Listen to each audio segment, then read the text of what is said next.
히스기야 왕이 듣고 그 옷을 찢고 굵은 배를 입고 여호와의 전에 들어가서 국내 대신 엘리야김과 서기관 셈나와 제사장 중 장로들에게 굵은 배를 입혀서 아모스의 아들 선지자 이사야에게로 보내매 저희가 이사야에게 이르되 히스기야의 말씀이 오늘은 곤란과 책벌과 능욕의 날이라 아이가 임산하였으나 해산할 힘이 없도다.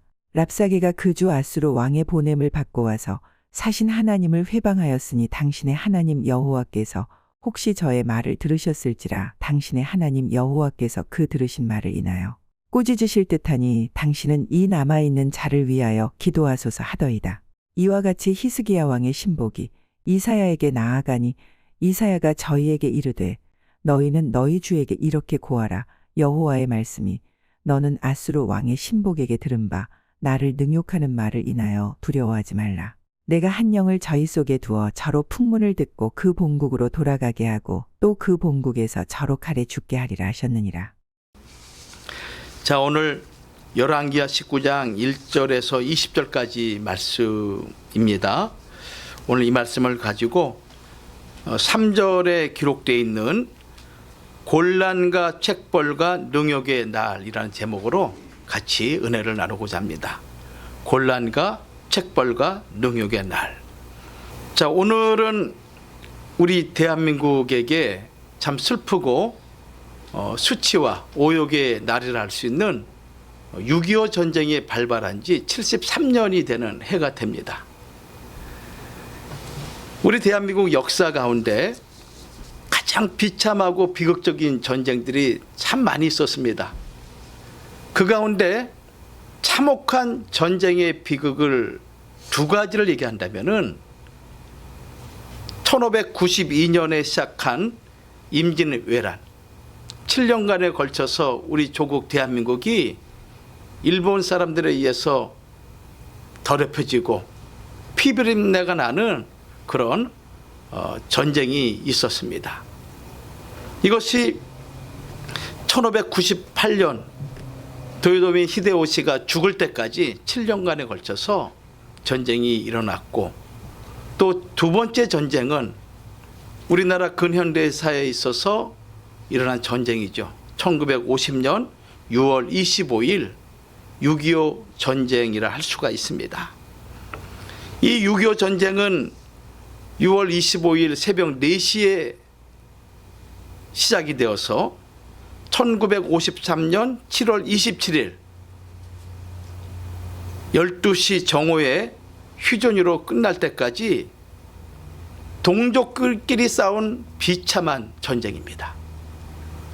다른 전쟁은 이방인 또는 외적과 싸운 전쟁이라면은 이 6.25 전쟁이 우리에게 수치스럽고 오욕의 전쟁이라 하는 그 이유는 같은 피, 같은 혈육끼리, 같은 가족끼리 그 무서운 이념과 사상의 이 문제로 말미암아, 그리고 공산주의의 그 잔악한 그들의 그 침략으로 말미암아 가족이 가족을 죽이고 형이 아우를 죽이고 부모와 자식이 총부리를 거는 그런 무서운 전쟁이기 때문에 이 전쟁을 가리켜서 참으로 비참하고 그리고 참혹한 전쟁이라 이렇게 말씀을 드릴 수가 있습니다. 그런 면에서 오늘 열왕기하 19장 3절에 나와 있는 히스기야 고백처럼 곤란과 책벌과 능욕의 날이다, 이렇게 말할 수가 있는 것이죠. 이 세상 역사를 우리가 살펴보든지 또 우리 개인의 삶을 살펴보든지 죄 없이 망한 개인이나 죄 없이 망한 나라가 없습니다. 욥기 4장 7절은 분명히 말씀하고 있는 것이죠. 죄 없이 망한 자가 누가 있느냐? 죄로 말미암아 우리에게 불행이 오고 죄로 말미암아 우리의 모든 삶이 불통으로, 질병으로, 그리고 괴로움으로 마무리하는 것이 바로 우리 인생의 불행한 모습이죠. 죄가 있게 되면 개인이나 가정이나 나라가 망하게 됩니다. 이것은 역사적으로 볼 때 우리는 분명히 확인할 수가 있고, 또 오늘 살아가는 이 세대의 여러 가지 모습을 통해서도 우리가 알 수가 있습니다. 아까도 말씀드렸지만은 오늘은 6월 25일 전쟁이 난 지 73년이 됐습니다. 이제 어떤 한갑자가 지나고 그리고 그 전쟁을 경험한 많은 우리의 선배들이 우리의 부모들이 돌아가시고 이 전쟁에 참혹한 실상을 우리에게 자세하게 설명해 줄 사람들이 우리 주변에 별로 없습니다. 또 이민 교회에 있어서는 실상 이 일이 점점 잊혀지고 가고 있는 것이죠. 그러나 우리는 분명히 알아야 될 것은 무엇인가 하면은 과거의 역사를 올바르게 기억하는 민족만이 미래의 소망이 있습니다. 과거를 잃어버리고 아픈 상처를 망각하고 지내는 사람에게는 그 아픔과 그 고통이 또다시 임할 수밖에 없음을 역사는 우리에게 분명히 경고하고 있는 것입니다. 그러므로 우리는 이민교회든 한국에 있는 교회든 아니면 어떠한 위치에 있든지 간에 우리 조국이 어떠한 조국이며 우리 조국을 향해서 하나님의 역사심이 무엇인가를 분명히 인식하고 우리에게 주어진 사명을 우리가 분명하게 이루어가기 위해서는 과거의 역사를 우리는 늘 기억하고 생각하면서 또 묻고 물으면서 나아가야 되는 것이 하나님이 우리에게 주시는 귀한 교훈의 말씀이라 할 수가 있습니다. 오늘 이 본문 말씀을 통해서 저는 몇 가지 은혜를 받고자 하는데, 첫 번째로 히스기야 왕 때 유다 민족의 순환에 대해서 한번 살펴보고자 합니다. 히스기야 왕 때 유다 민족의 순환. 오늘 열왕기하 19장 1절에서 20절까지의 내용이기도 하지만은 이사야 36장에서 37장까지 내용을 보면은 역시 동일한 사건을 자세하게 이사야는 기록하고 있습니다. 오늘 이 당시 유대 왕은 유대의 12번째 왕인 히스기야 왕 때 일어난 사건이죠. 이 히스기야는 유다 많은 왕들 가운데 참으로 하나님의 뜻대로 살고자 하는 선한 왕이었습니다. 그리고 우상과 죄악으로 치닫고 있는 이스라엘 백성들을, 유다 백성들을 어찌하든지 간에 하나님의 뜻대로 살게 하기 위해서 선정을 베풀고, 그리고 신본주의 사상으로 민족을 하나 되게 하기 위한 애쓴 선한 왕이라고 역대하 31장 20절은 말씀하고 있습니다. 역대하 31장 20절 말씀 보면은 히스기야가 온 유다에 이같이 행하되 그 하나님 여호와 보시기에 선과 정의와 진실함으로 행하였으니, 하나님 보시기에 선함으로, 그 다음에 정의로움으로, 진실함으로 행한 왕이다라고 성경은 분명히 말씀하고 있습니다. 그런데 이러한 유다 민족 주변에 무서운 대국이 있었는데 그 대국이 누구냐면은 아수르 제국이에요. 아시리아라고 역사책에 기록되어 있죠. 이 아수르라는 제국은 대단히 호전적인 민족이었고, 그리고 이 아수르 왕 살만에셀은 남조와 북조로 갈라져 있는 이스라엘 그 땅 중에 저 북조 이스라엘을 주전 722년에 멸망시킨 아주 무서운 왕이었습니다. 이 살만에셀이라는 왕이 얼마나 지독한 폭군인지 포로를 잡게 되면은 그의 살가죽을 벗기고, 그리고 손을 자르고 귀를 빼고 눈알을 빼고 혀를 빼는 잔인 무도한 그런 폭군이었습니다. 또 포로맨을 끌고 갈 때 그들을 도망가지 못하도록 하기 위해서 혀에다가 구멍을 뚫고 거기에 줄을 집어넣어 가지고 마치 짐승 새끼 같이 끌고 가는 그러한 잔인무도한 왕이 이 아수르 왕이었던 것입니다. 이 나라에 의해서 동족 북조 이스라엘이 722년 주전 722년에 멸망을 당하는 거예요. 그러니 남조 유다는 당연히 이 아수르 국가에 대해서 반아수르 정책을 취할 수밖에 없었던 것이죠. 이걸 알고 이 아수르가 남조 유다를 침공한 것입니다. 첫 번째 이 아수르가 침공할 때 이 히스기야 왕이 하나님을 더욱 의지해야 되는데 하나님을 의지하지 않고 그 전쟁을 막기 위해서 조공을 바치게 됩니다. 은 300달란트, 금 30달란트, 성전에 있는 기둥에 금과 은을 베껴가지고 그것을 보낸 거예요. 은 300달란트라는 것은 오늘날 톤으로 환산하면 10톤을 얘기합니다. 1200kg이죠. 금 30달란트는 1톤을 얘기하고 있습니다. 1020g 정도 되는 것이, 킬로그램이 되는 것이죠. 그 금을, 은을 보내서 조공으로 우리 민족을, 우리 남조를 침략하지 말라고 그렇게 조공을 바친 거예요. 참 연약한 인생인지라 한쪽으로는 이해가 되지만은, 그러나 선민 이스라엘 백성들에게 하나님이 기사와 이적과 능력으로 행하신 그 하나님을 히스기야 왕이 잊어버리고 온전히 믿지 않는 어리석음을 우리는 이 말씀을 통해서 확인할 수 있죠. 그러나 이 아수르 대국은 유다로부터 받은 조공이 만족치 못했습니다.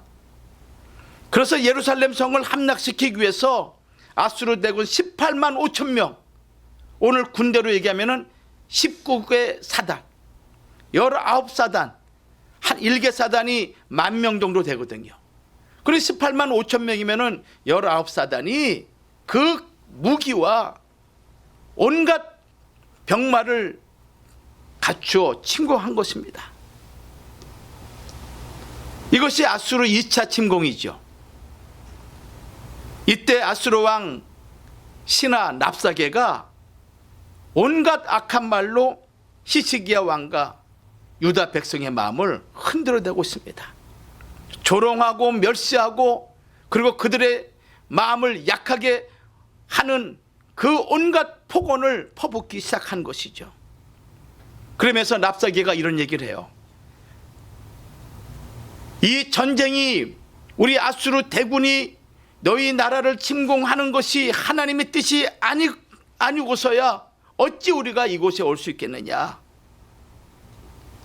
여호와께서 우리에게 말씀하기를 유다 민족을 멸절하라고 우리에게 말씀하셨다. 이것을 너희에게 전하라고 하신다 라고 열왕기하 18장 25절에, 이사야 36장 10절에 얘기를 한 겁니다. 그러니 그 시대적인 상황 볼 때 이 아수르 대군이 주변에 있는 모든 나라를 정복하고 멸망시키고 또 북쪽 이스라엘도 멸망시켰으니 이 남조 유다 백성이 얼마나 걱정이 태산 같겠습니까? 뿐만 아니라 유다 백성들에게 이렇게 얘기합니다. 열왕기하 18장 27절 말씀 보면은 너희는 너희 똥을 먹을 것이며 너희 소변을 우리가 마시게 할 것이다. 이 얘기를 들으니 이스라엘 백성, 이 남조 유다가 얼마나 무서웠겠습니까? 저 무서운 대군, 온갖 무기로 준비하고 온갖 장비로 준비한 저들이 여차하면은 이 예루살렘 성이 무너질 터인데, 그렇게 되면 우리 아이들은, 우리의 부모님들은 말할 것도 없이, 또 남아있는 자들은 우리가 놓은 똥을 먹을 수밖에 없고 우리가 놓은 오줌을 먹을 수밖에 없는 그런 비참한 그런 상황으로 갈 수밖에 없으니 너무너무 두려웠던 거예요. 한번 입장을 한번 바꿔서 우리가 한번 생각해 보십시오. 유다 백성은 속수무책이죠. 이때 이 위기의 순간에 히스기야 왕은 너무 슬프고 너무 분한 마음을 가지고 그의 옷을 찢습니다. 그리고 굵은 베옷을 입고 여호와 거룩한 성전에 들어가서 기도를 하는 거예요. 그리고 이사야 선지자에게, 그 당시 하나님의 말씀을 선포했던 선지자가 이사야 선지자인데, 이사야 선지자에게 부탁합니다. 선지자 이사야여, 나를 위해서 기도하고 우리나라를 위해서 기도해 주십시오라고 부탁을 합니다. 그러면서 참으로 애처로운 말을 하는데, 그 말이 무슨 말이냐면은 오늘은 곤란과 책벌과 능욕의 날이라. 아이가 임산하였으나 해산할 힘이 없도다. 이렇게 전하라는 거예요. 곤란이라는 것은 전쟁의 재난을 당해서 공경에 처했다는 것을 말씀하고 있죠. 책벌이라는 것은 유다 백성의 제약에 대한 하나님의 징계를 의미하고 있습니다. 그 다음에 능욕이라는 것은 하나님께서 유다 백성을 버리심으로 이제 원수에게 모욕을 당하게 하셨음을 얘기하는 거예요. 해산할 힘이 없도다라는 이 말씀은 무슨 말씀이겠습니까? 여자가 임신했습니다. 그런데 힘이 부족하는 거예요. 그래서 아이를 낳을 수가 없는 거예요. 배는 산같이 불렀는데 아이를 낳을 힘이 없는 거예요. 그러니 아이도 산모도 죽을 수밖에 없는 그런 상황을, 남조 유다의 상황을 얘기하고 있는 거예요. 그래서 히스기야 왕은 아수르 대군이 보낸 그 편지, 랍사게가 보낸 협박 편지를 가지고 하나님의 성전 앞에 올라가는 거예요. 그리고 성전 앞에서 그 편지를 펴놓고 하나님 앞에 간절히 기도합니다. 히스기야 왕은 사네립이 하나님의 이름을 모욕하는 그 모든 것들을 보면서 너무너무 분한 마음이 생긴 거예요. 선민 이스라엘이 저 지옥의 땔감에 지나지 않는 저들에 의해서 이런 모욕을 당하다니 하면서, 그리고 약한 자기 조국을 생각하고 너무너무 안타까운 마음으로 하나님 앞에 올라가서 눈물과 통곡으로 기도를 하는데, 그것이 열왕기하 19장 16절에서 19절에 기록되어 있어요. 열왕기하 19장 16절 말씀 보면은 이렇게 기록되어 있습니다. 제가 한번 읽어보겠습니다. 15절부터 제가 한번 읽어볼게요. 그 앞에서 기도하여 가로되 그룹들 위에 계신 이스라엘의 하나님 여호와여, 주는 천하 만국의 홀로 하나님이시라. 주께서 천지를 조성하셨나이다. 여호와여, 귀를 기울여 들으소서. 여호와여, 눈을 떠서 보시옵소서. 사네립이 사신 하나님을 회방하러 보낸 말을 들으시옵소서. 그리고 19절에 뭐라고 말씀하고 있습니까? 우리 하나님 여호와여, 원컨대 이제 우리를 그 손에서 구원하옵소서. 그리하시면 천하 만국이 주 여호와는 홀로 하나님이신 줄 알리다 하니라. 이렇게 기도한 거예요. 여기 14절에 분명히 기록되어 있지 않습니까? 히스기야가 사자의 손에서 편지를 받아보고 여호와의 전에 올라가서 그 편지를 여호와 앞에 펴놓고 그 앞에 기도하고 있다.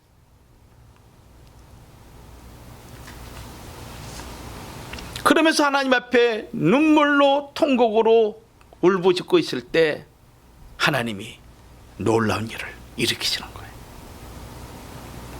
하나님은 성도의 기도를 결코 외면치 않습니다.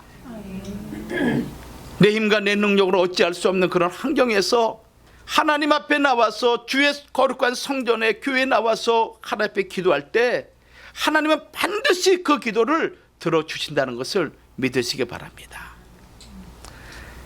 이 기도를 들으시고 하나님께서 그날 놀라운 일을 벌이시는데, 이때 이사야 선지자도 같이 마음을 모아서 기도하죠. 근데 그날 밤에 하나님께서 천군 천사를 보내서 아수르 대군 18만 5천 명을 송장으로 만들어버린 거예요. 이것이 열왕기하 19장 35절에 기록되어 있지 않습니까?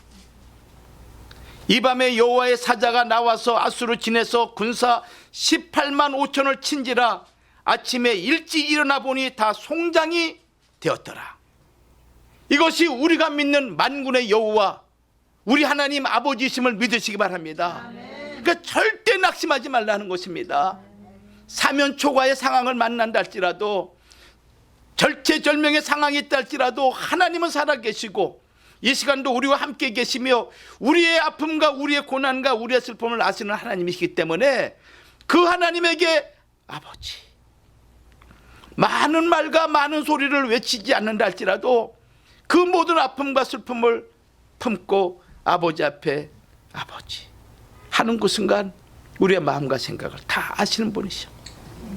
우리 자식들이 어려움과 곤란을 다 경험하고 그 사실을 부모인 내가 알고 있는데 내 앞에 와서 말을 못하고 눈물만 닦고 있는 그 아이 볼 때 왜 내 마음을 모르겠습니까?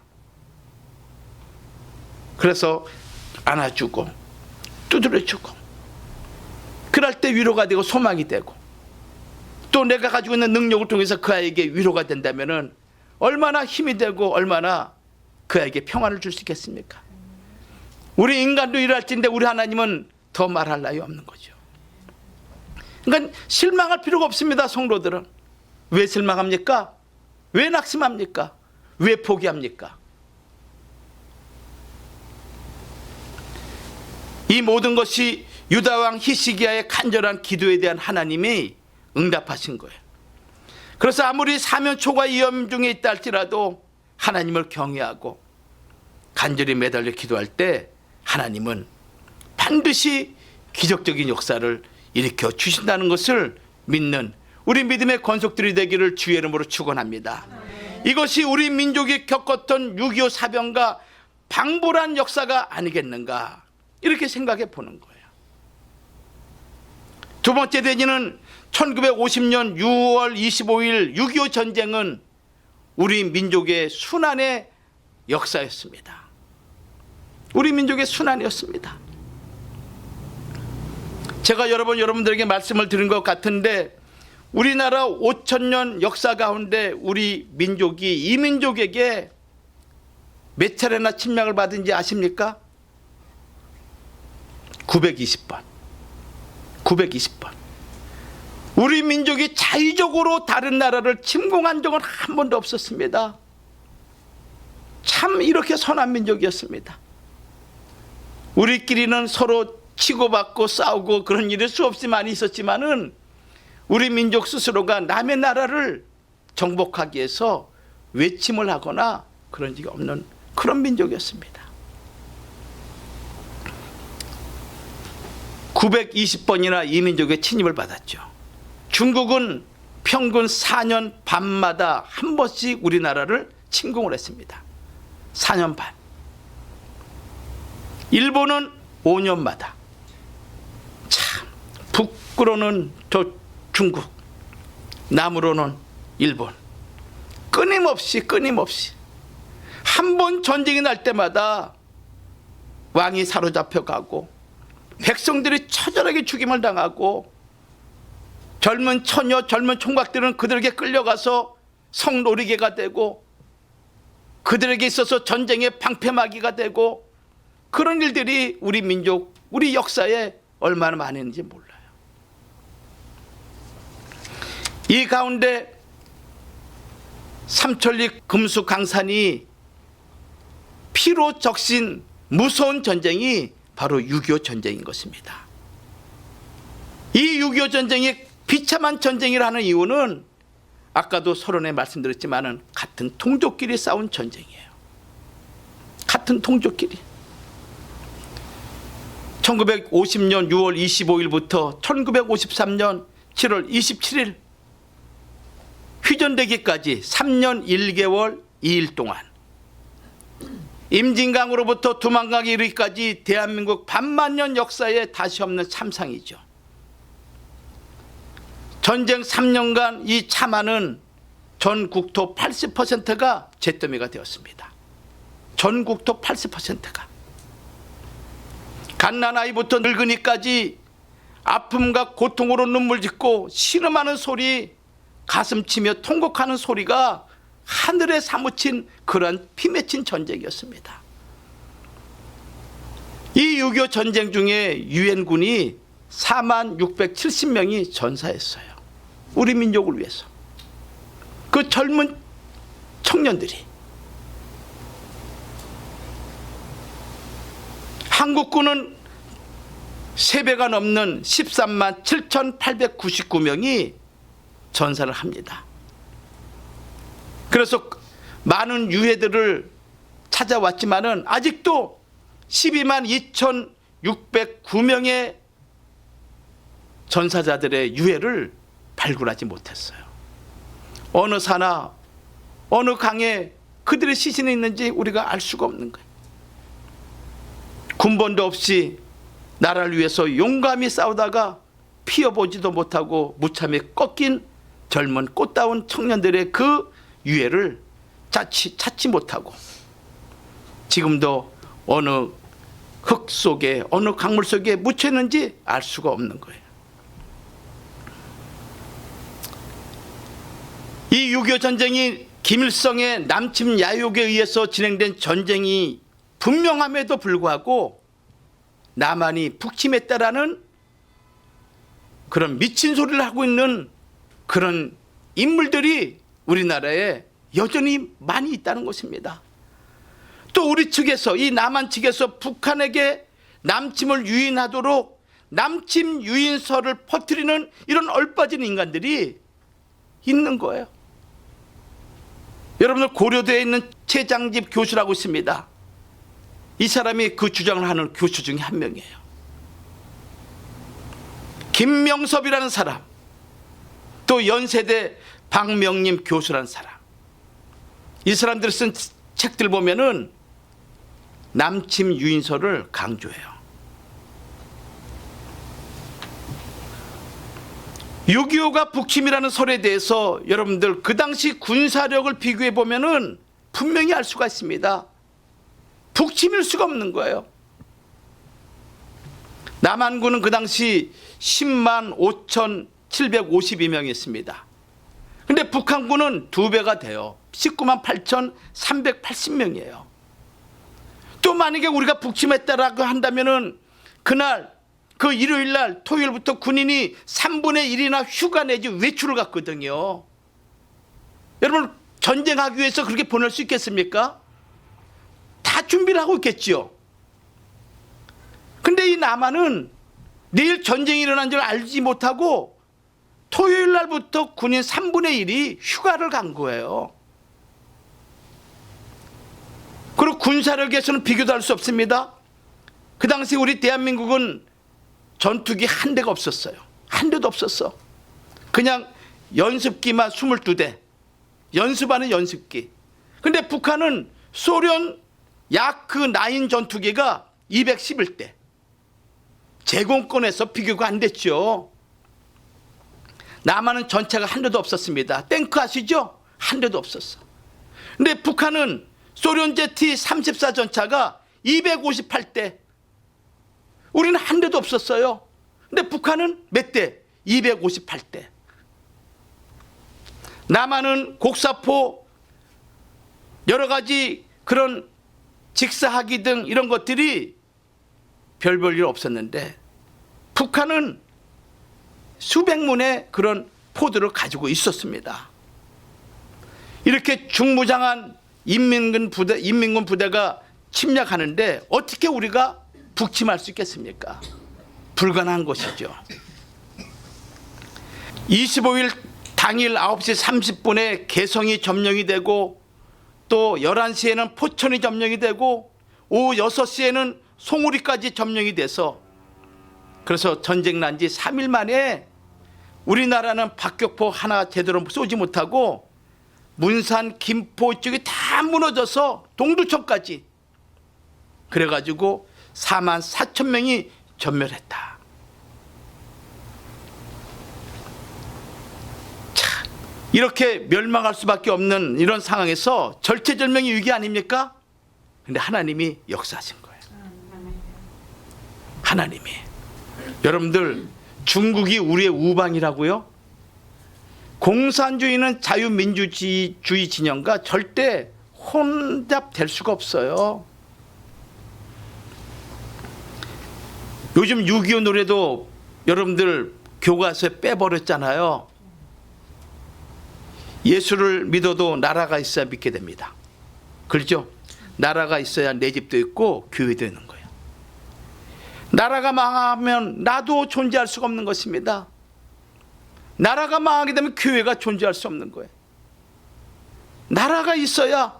그래서 역대 선진들을 볼 것 같으면은 남조 유다의 왕들을 볼 것 같으면 선한 왕, 의의 왕, 하나님 뜻대로 살아갔던 왕들을 보면은 하나같이 국방력을 강화시켰던 것입니다.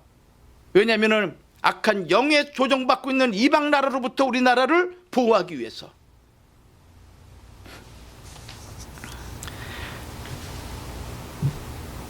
여러분들 그 1958년 임진왜란이 끝나고 난 다음에 그 당시 우리나라의 명재상이라 할 수 있는 서해 유성룡이 있었습니다. 서해 유성룡. 이분이 회고록을 집필했는데 그 회고록이 뭐냐면은 뒷날을 경계하고자 하는 뜻으로 쓴 징비록이라는 책이 있어요. 징비록. 뒷날을 경계한다. 7년간 참혹한 임진왜란을 경험하고 난 이후에 서해 유성룡이 쓴 책이에요. 이 책에서 영의정 유성룡이 계속 강조한 내용이 무엇인가 하면은 하늘의 도우심이었다. 그걸 강조하는 거야. 임진왜란에서 우리 조선이 살아날 수 있는 유일한 그 길은 하늘의 도우심이었다라고 그가 반복해서 쓰고 있는 거예요. 하늘의 도우심이었다. 이 하늘의 도우심, 우리 조국 6.25 전쟁에서도 나타나는데 하나님이 기적과 같은 일을 5가지를 보여주세요. 첫째가 무엇인가 하면은 대한민국이 유엔으로부터 국가 건국 승인을 얻는 데서부터 기적적인 역사가 나타나요. 대한민국이 건국 수립한 날이 언제입니까? 1948년 8월 15일이죠. 이때 북한 김일성 정권도 그해 9월 9일 날 조선민주주의 인민공화국이라는 국명으로 건국을 하게 됩니다. 그러니까 1945년 남한과 북한이 동일하게 두 나라를 건국하게 돼요. 근데 신생국가가 건국하게 되면은 반드시 유엔의 동의를 받아야 돼요. 승인을 받아야 되는 거예요. 그래서 1948년 그 당시 유엔 총회가 파리에 있었는데 10월 말부터 시작해가지고 12월 15일까지 마치는 기간이었어요. 그래서 우리 정부는 장면 박사를 보내가지고 이제 정부 수립을 승인을 얻기 위해서 거기에서 토론도 하고 또 의견도 개진하고 있는 가운데 소련에 있는 유엔 대표 안드레이 비신스키라는 사람이 계속적으로 승인을 반대하는 거예요.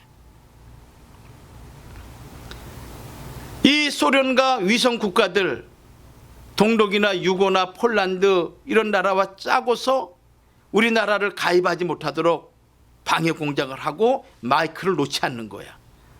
근데 시간이 점점 흘러가지고 이제 마지막 날 하루를 앞둔 12월 14일 날까지 온 거예요. 우리나라는 다급해졌죠. 장면 박사와 우리 일행은 이 문제를 해결하기 위해서 어찌할 수 없으니 하늘의 도움을 구할 수밖에 없는 거예요. 그래서 파리에 있는 교회에 가가지고 하나님 앞에 기도로 매달리는 거예요. 철학 기도를 드린 것입니다. 다음 날 15일 마지막 날이었어요. 대한민국 승인이 안건으로 상정이 됩니다. 여전히 이 소련 대표는 비신스키는 마이크를 들고 장강서를 토하면서 계속적으로 시간 끌기로 가는 것이죠. 그런데 10분이 지나자마자 이 비신스키가 목에 병이 걸려가지고 호흡곤란을 일으킵니다. 목소리를 낼 수가 없는 거예요. 그래서 급히 병원으로 후송이 되죠. 그런 사이에 사회자가 더 의견이 있습니까? 물으니 아무도 의견을 제시하지 않는 거예요. 그래가지고 표결을 했는데 47대 8로 대한민국이 승인이 된 거예요. 북한은 승인이 안 됐습니다. 여러분들, 유엔이 공적으로 우리나라를 대한민국 한반도의 합법정부로 승인하고 난 이후에 1년 후에 6.25 전쟁이 벌어진 거 아니겠습니까? 그래서 유엔의 도움을 받을 수 있는 기적이 벌어진 거예요. 이게 첫 번째 기적이에요. 두 번째는 트루만 대통령이 신속하게 미군을 참정시킨 것입니다. 자, 그 당시 우리나라는 한미 상호 방위 조약이 없었어요. 미군이 참전할 이유가 전혀 없었습니다. 또 그 당시에 무슨 사건이 있었냐면은 그 당시 미 국무장관 애치슨 선언을 하게 되는데 미국 방위 선을 딱 그어버려요. 그 방위선이 어디냐면은 대만 우측에 있는 오키나와부터 해서 필리핀까지, 오키나와 필리핀을 연결하는 그 선이 우리 미군이 방위하는 선이다라고 얘기하면서 대한민국을 배제시켜 버리는 거예요. 이게 1950년 1월 달이었어요. 그러니 우리나라는 아무도 우리를 방어해 줄 수 있는 나라가 없는 겁니다. 미군이 방어를 안 해주는 거예요. 이게 에치슨 선언이죠. 그런데 전쟁이 발발한 거예요.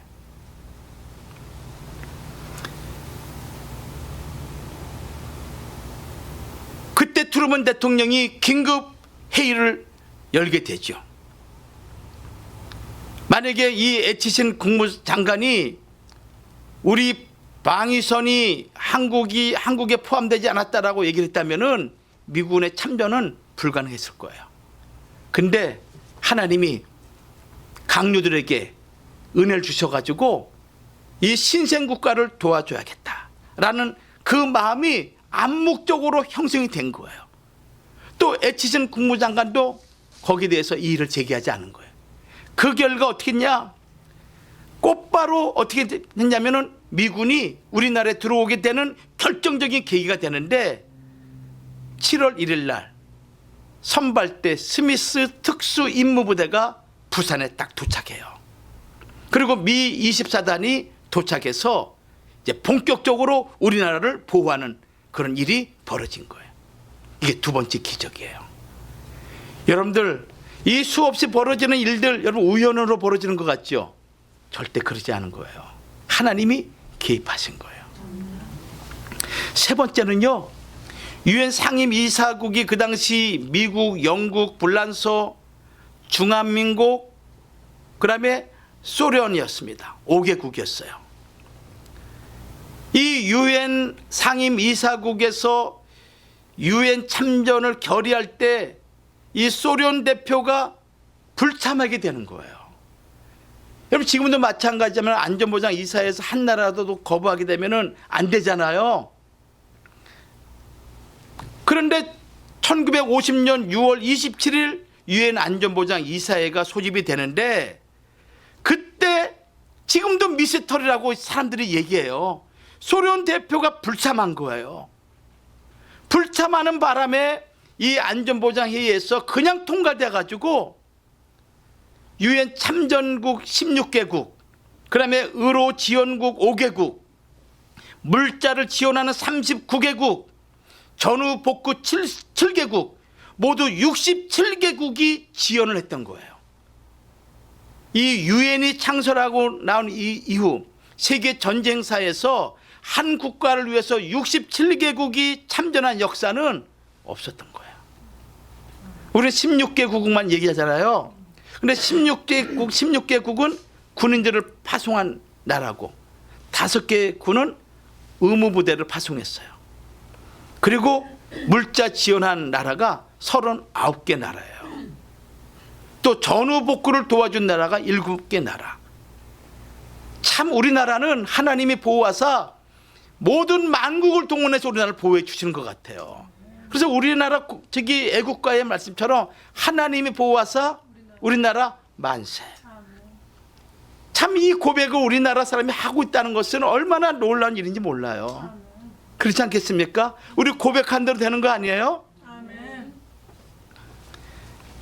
그럼 네 번째 기적은 뭐냐면요, 북한 공산당이 서울을 점령했을 때 김일성이 3일 동안 서울에 지체합니다. 3일 동안.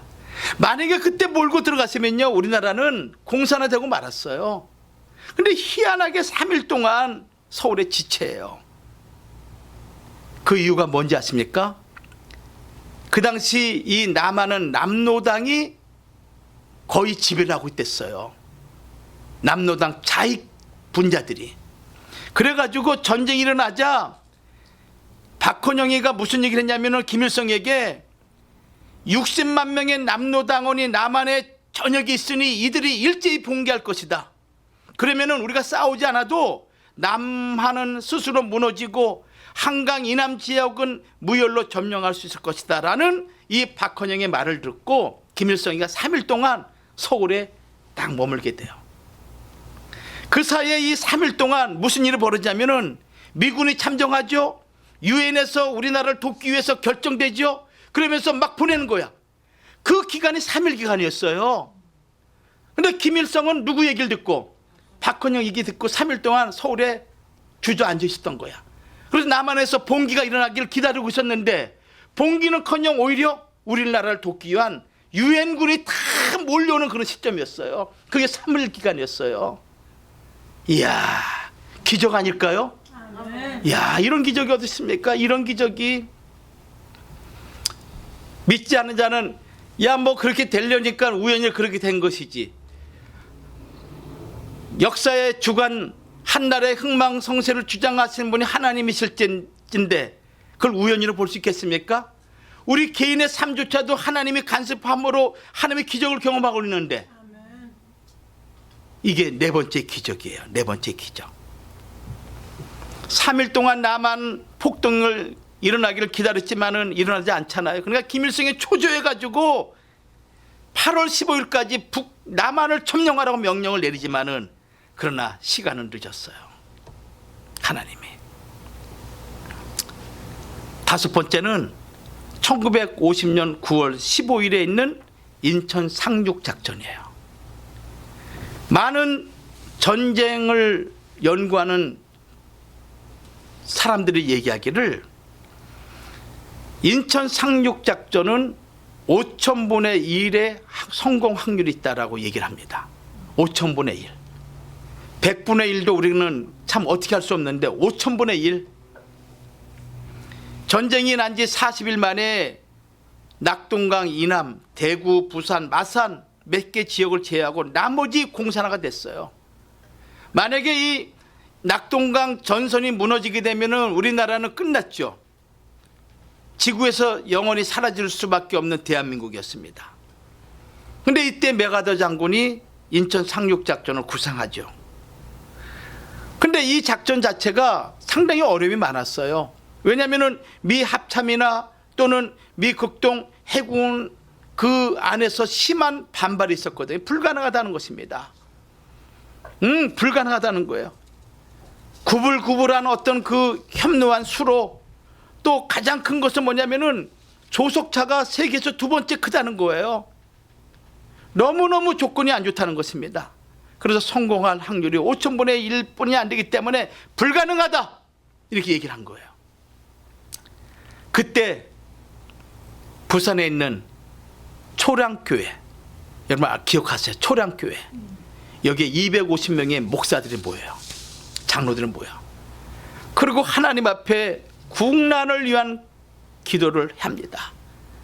이때 신사참배에 반대에 앞섰던 한상동 목사님, 박형영 목사님, 박윤성 목사님을 중심으로 해서 8월 말에서 9월 중순까지 2주 동안 하나님 앞에 대성통곡하면서 구국기도를 하는데 그 기도의 내용이 무엇인가 하면은 하나님 1938년도 우리나라 우리 민족 우리 교회가 신사참배한 것을 용서해달라고 통곡하면서 기도합니다. 통곡하면서 그 당시 천주교, 감리교, 성결교, 안식교회 다 신사참배를 했습니다. 그 이유가 뭐냐? 신사참배는 종교가 아니고 국민 의례에 지나지 않는다. 마치 우리가 국기 보면은 국기에 대한 경전할 때 이렇게 하듯이 신사참배는 이거 아무것도 아니다. 그냥 국민 의례다. 아무것도 아니다 하면서 백성들의 마음을 현혹시킨 거예요. 그러나 그것이 이방 우상에게 절하는 무서운 죄라는 것을 왜 몰랐겠습니까? 이 신사참배로 말미암아 우상 숭배한 죄를 하나님 앞에 눈물로 2주간에 목사님과 장로들이 통회하면서 기도하는데 얼마나 뜨거웠던지 기도회가 끝날 무렵에 참석한 모든 사람들이 기진맥진한 상태였어요. 절박한 심정이었죠. 우리의 죄 때문에, 우리 교회 죄 때문에 주의 종이라는 목사와 장로들이 먼저 하나님 앞에 우상 숭배한 이 죄를 통해 자복하면서 한 거예요. 근데 이 회개 기도가 있은 지 3일 후에 인간적으로 성공할 수 없는 5,000분의 1 이 인천 장육 작전이 성공한 거예요. 그리고 1950년 9월 28일 서울 수복을 하게 됩니다. 바로 하나님이 우리에게 보여준 기적 같은 역사인 거예요. 여러분, 지금도 우리 하나님은 우리 민족에게 기적 같은 역사를 보이고 있습니다. 전쟁은 여러분 단순한 그런 육신적인 전쟁 이걸로 생각하는 것이 아니라 하나님이 우리를 깨닫게 하고 우리를 선한 하나님의 백성을 세우기 위한 하나님의 역사임을 여러분 믿으시기 바랍니다. 사무엘상 13장 1절과 12절 말씀에 전쟁은 누구에게 속했습니까? 하나님께 속했다. 하나님께. 1961년도 우리나라 국민 소득이 1인당 81불이었어요. 81불. 근데 2022년 우리나라 국민 소득이 33,000불입니다. 몇 배가 증가합니까? 400배. 야, 이런 일이 어떻게 있을 수 있겠습니까? 지금 우리 한국을 보십시오, 여러분들. 미국에 있는 이 1세대 이민자들이 다시 한국으로 돌아가려고 이렇게 그리워하고 있고, 젊은 아이들이 한국에 가서 어울리기 위해서 힘쓰고, 우리나라의 문화, 우리나라의 전통, 우리나라의 아름다움이 전 세계 곳곳 퍼지지 않은 곳이 어디 있겠습니까? 이게 하나님의 역사 아니겠습니까? 이걸 통해서 하나님이 마지막 시대 우리 대한민국을 통해서 전 세계를 복음화시키고자 하는 하나님의 역사가 여기에 있는 것입니다. 이민 우리 대한민국 사람이 700만 명이 넘습니다. 전 세계에 안 들어가는 곳이 없습니다. 이들이 마지막에 하나님께서 복음을 내서 쓰실 때가 있는 것입니다. 아멘. 하나님이 우리 대한민국을 지켜주셨어요. 아멘. 결론 맺습니다. 여러분들 꼭 한 가지 기억하십시오. 진자는 이긴 자의 종입니다. 진자는 이긴 자의 종이야. 베드로후서 2장 19절에 저희에게 자유를 준다 하여도 자기는 멸망의 종들이니 누구든지 진자는 이긴 자의 종이 됨이니라. 아셨죠? 영적 전쟁에도 지면 안 됩니다. 육신적인 피곤함이 있더라도 영적으로 내가 이기게 되면 육신의 강건함을 회복할 수가 있습니다. 영적으로 육신적으로든 어떤 전쟁이든지 간 지면 안 됩니다. 말싸움도 지면 안 돼. 그래서 큰 소리 치는 사람이 이기는 거 아니겠습니까? 지면 안 돼. 그렇게 해가지고 불법을 행하면서 이기라는 것이 아닙니다. 하나님의 의와 공의로 내가 나의 자신을 지키고 그 말씀을 의지해서 승리하라는 거예요. 지금은 지는 것 같지만 반드시 이기게 해주신다는 것입니다. 아셨죠? 그러니까 우리 성도들은 하나님 말씀 붙잡고 그 말씀을 의지하면서 우리의 기계와 우리의 마음이 꺾이지 말고 하나님만 붙잡고 나갈 때 하나님이 이기게 해주십니다. 우리 힘과 능력으로 안 돼. 이거 잊지 마세요. 진자는 이긴 자의 종이다. 그래서 다시는 이런 슬픈 역사를 우리가 경험하지 말고 과거 역사를 기억하면서 참으로 오늘 말씀하신 것처럼 곤란과 책벌과 능욕의 날이 우리에게 다시는 나타나지 않도록 여러분 늘 깨어서 기도하시면서 우리 개인과 가정과 교회와 나라와 민족을 위해서 하나님께 기도하는 믿음의 권속들이 되기를 주의 이름으로 축원합니다. 기도하겠습니다. 살아 역사하신 아버지 하나님 은혜를 감사합니다. 지난 한 주간 동안도 주 안에서 저희들을 지켜주시고 보호해 주시며 주의 뜻대로 살도록 우리의 발걸음을 인도해 주신 걸 진심으로 감사드립니다. 아버지 하나님, 앞으로도 우리의 삶이 하나님의 말씀 안에서 승리와 이김의 역사만 있도록 아버지 하나님 도와주시옵소서. 6.25 전쟁을 73주년을 맞이해서 말씀을 통해서 다시 한번 살펴봤습니다.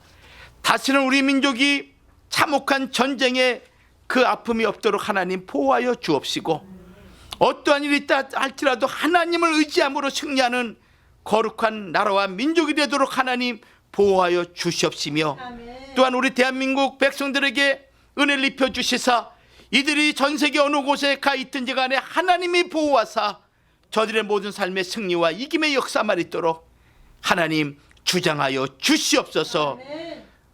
사랑하는 귀한 믿음의 권속들 질병과 병마로 말미암아 어려움 당하지 않도록 도와주시고 또한 재물 때문에 걱정 근심하지 않도록 하나님께서 풍성한 근심 없는 재물로 채워 주시옵시며 우리의 자녀들을 하나님께 맡기오니 세상에서 하나님 말씀으로 승리하는 귀한 자녀들로 하나님 인쳐 주시옵소서. 될 줄로 믿사옵고 예수님의 이름으로 기도 올리옵나이다. 아멘.